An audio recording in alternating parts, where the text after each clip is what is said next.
I'm just going to say this right now. You better start saying your prayers and asking for forgiveness because Jesus might be coming back in the next few days. And I say this because the owners and the Players Association, just a few days after having a 15-minute meeting and both sides leaving like scorned boyfriends and girlfriends, they had a 4-hour-long negotiation session yesterday. And currently, as I'm making this video, they are going on hour number 2 because a deal obviously did not get done yesterday, but they're back at it the next day. So again, Jesus might be coming back because this is unheard of for the owners and the players. But we're going to break down the 7 new points of interest that was brought to the table by Major League Baseball, anywhere from pre-arbitration bonus pools to the way that they are going to try and structure service time so that teams can't manipulate it anymore. We're also going to talk about Freddie Freeman possibly leaving the Atlanta Braves, a former superstar calling out Major League Baseball and wanting to punch Robert Manfred in the face.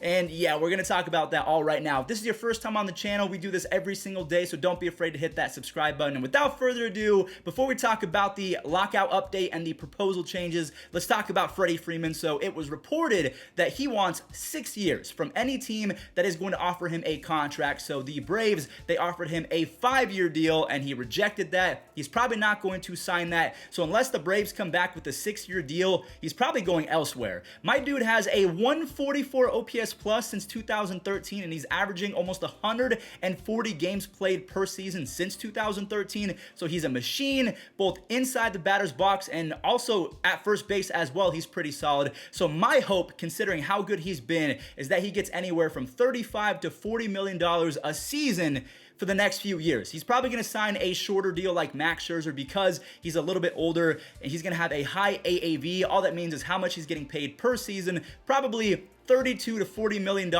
And if we're predicting the best landing spots right now, I have the Los Angeles Dodgers because they have the money to spend. And while we're talking about money to spend, the New York Yankees, they need a lefty bat and a first baseman to replace Anthony Rizzo if he leaves or if they trade Luke Voit. We're going to talk about that in tomorrow's video, by the way, so make sure you have your bells rung. But let me know in the comment section down below the best landing spot for Freddie Freeman is blank. I still believe that there is a small slimmer of hope that he goes back to the Atlanta Braves because, I mean, he's a hometown hero. He's got the chip, so maybe he gives him a hometown discount, or maybe he says, I got all of my accolades. I have my MVP. I have my World Series. Now it's time to protect my family and get my bag. No discounts will be welcome. Moving on over to Goose Gossage, also known as Rich Gossage. He is not happy with modern baseball and the lockout situation, and he was blunt about it. I'm going to read this, and I'm not fudging anything. This is exactly what he said. I hate that mother effer, talking about Robert Manfred. You know how much I hate him? I called Hall of Fame chairman Jane Forbes Clark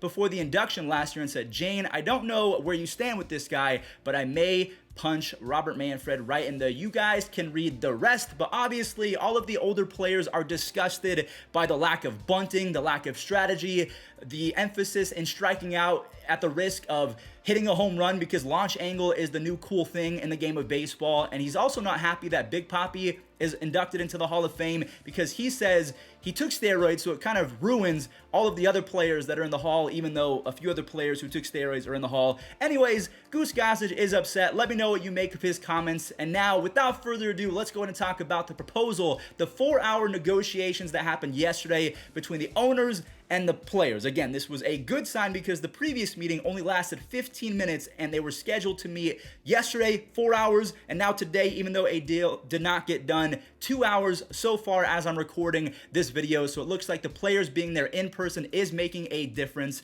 A step in the right direction has been made. Point number 1, emphasis number 1, MLB increased their pre-arbitration bonus pool from $15 million for the top 30 players to $20 million. So they're going up by increments of $5 million. So MLB, the owners, they want $20 million divvied up to the top 30 players if they're pre-arbitration. And then you have the Players Association who wants $115 million for the top 150 players. So now they're only $95 million apart. So emphasis number 2, MLB upped a draft lottery offer to the top 4 teams, whereas the Players Association, they want a 8-team lottery. So just like the NBA, they use their little ping pong system. The top 8 teams would be randomized according to the Players Association, and that would be to de-incentivize tanking. So if you're not guaranteed the number one pick, if it's now a lottery, you're going to be incentivized to start winning ball games and call up your prospects or start signing guys. Number 3, MLB recanted its offer to limit options to 5. So the Players Association, they want to limit it to 4. All that really means is that if a player gets optioned, you've seen it before, if a player gets options, he gets sent back down to the minors, but then they can call him back up, send him back down, call him back up, send him back down. So it's really just a quality of life update. Number 4, Major League Baseball will not increase salary arbitration eligibility. So the Players Association, they wanted the 80% of year 2 players that were in the top 80% for service time to be eligible for arbitration. They are not going to agree upon that, says Major League Baseball and their owners. Let's move on over to point number 5. Major League Baseball, again, whenever I say MLB, I'm talking about the owners. They will not decrease revenue sharing. So pathetic teams like the Pittsburgh Pirates, they will receive a cool check of $75 million at the start of pretty much every season, even though they have not done anything. So they basically pocket that money and they do whatever they want with it. I don't know if I agree with this wholeheartedly because, again, it incentivizes teams to be bad and not spend money because they're going to get free money the next year.